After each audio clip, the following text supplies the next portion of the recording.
नारद जी भक्ति के महत्व का वर्णन करते हैं। कहते हैं कि हे भक्ति महारानी, आप वृंदावन का कभी परित्याग मत करना। श्री कृष्ण चरणाम भोज स्मर दुखम गमिष्यति। आप भगवान के श्री कृष्ण के चरणार विंदों का स्मरण करो, आपके सारे दुख कष्ट सब दूर हो जाएंगे। नारद जी कहते हैं कि भगवान श्री कृष्ण के चरणों के स्मरण करने से एन परित्राता कौरव कश्मलात। जिस भगवान श्री हरि ने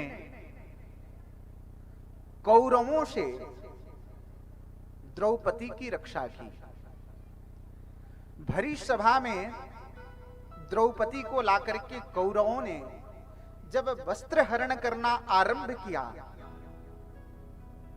तो द्रौपदी कुछ देर तक यह मन में विचार करती रही कि इस सभा में बैठे हुए बहुत से लोग मेरे अपने हैं, कोई तो उठ करके बोलेगा और इनके रहते हुए कौरव हमारा कुछ कर नहीं सकता। बहुत देर तक द्रौपदी ऐसा मन में विचार करती है, लेकिन जब द्रौपदी ने देखा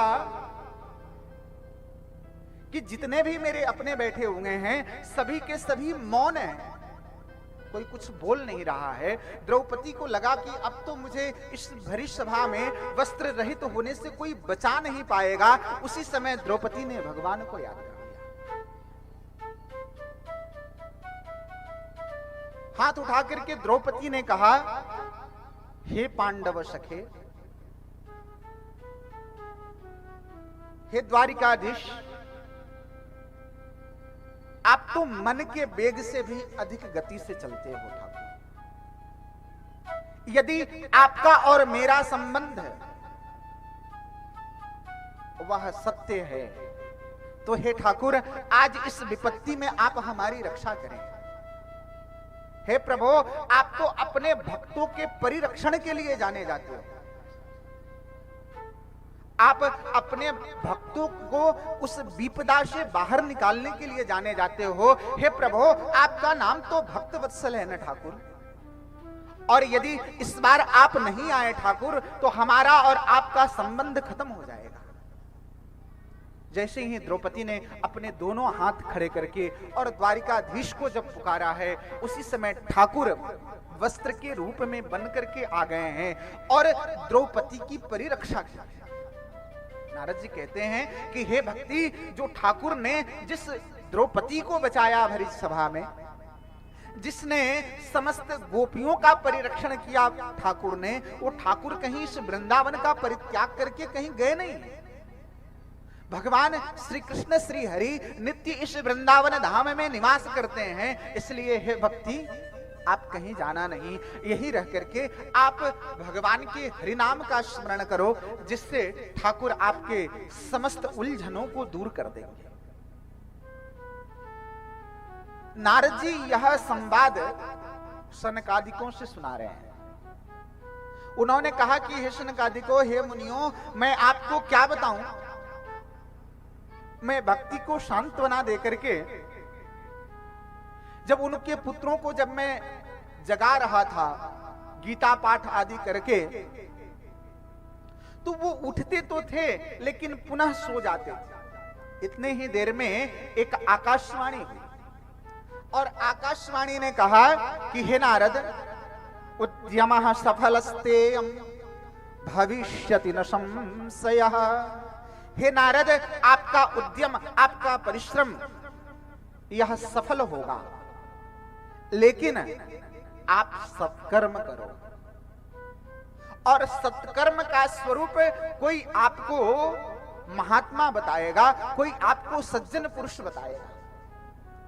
जैसे ही यह आकाशवाणी नारद जी ने सुनी तो नारद जी वहां से निकल पड़े। मन में विचार करने लगे कि कौन ऐसा महात्मा मिलेगा मुझे जो मुझे सत्कर्म का स्वरूप बता सके। जब रास्ते में चलने लगे तो बहुत सारे आश्रम मिलते। लोगों को यह पता चला कि रास्ते से नारद जी आ रहे हैं और नारद जी महाराज स्वयं सत्कर्म का स्वरूप पूछ रहे हैं, तो बहुत बड़े बड़े महात्मा रास्ता छोड़ दिए कि जो ब्रह्मा के मानस पुत्र हैं, भगवान नारायण के परम भक्त हैं, वैसे नारद जी को जब सत्कर्म का स्वरूप नहीं पता तो हम क्या बताएंगे। मुकी भूता कियंतस्तु पलायिता। नारद जी कहने लगे कि हे ऋषियों, हे सनकादिकों, मैं क्या बताऊं, मुझे सत्कर्म का स्वरूप पता नहीं चला। सनकादिकों ने कहा, नारद जी आप चिंता करते हैं? अरे सत्कर्म कुछ भी नहीं है। सत्कर्म का मतलब और कुछ नहीं है, श्रीमद् भागवत की कथा का पान करेंगे, श्रीमद् भागवत की कथा के पान से भक्ति के मनोरथ की सिद्धि हो जाएगी। नारद जी ने कहा कि एक बात बताइए, श्रीमद् भागवत क्या है? वेदों का सार है, वही तो श्रीमद् भागवत है। तो मैंने जब समस्त वेदों को सुना दिया पढ़ करके, गीता को सुना दिया, उपनिषद का पाठ कर दिया, तो जब उससे ज्ञान और वैराग्य की जब मूर्छा नहीं गई, तो क्या श्रीमद् भागवत से ज्ञान और वैराग्य की मूर्छा चली जाएगी? सनकादिकों ने कहा, नारद जी एक बात बताइए, आप जानते हैं ना कि दूध के अंदर घी छुपा हुआ है। दूध को दही बना दीजिए, दही से मक्खन तैयार हो जाएगा, और मक्खन को गर्म करने के बाद घी बनता है, और उस घी में हम बहुत सारे व्यंजन बना लेते हैं। अब नारद जी कोई ये कहे कि भाई घी तो दूध के अंदर है, तो जो कार्य घी कर सकता है वही कार्य दूध भी कर दे, ऐसा होगा क्या? हम दूध से चाह करके भी हम पूड़ी नहीं बना सकते, उसमें घी चाहिए ही चाहिए।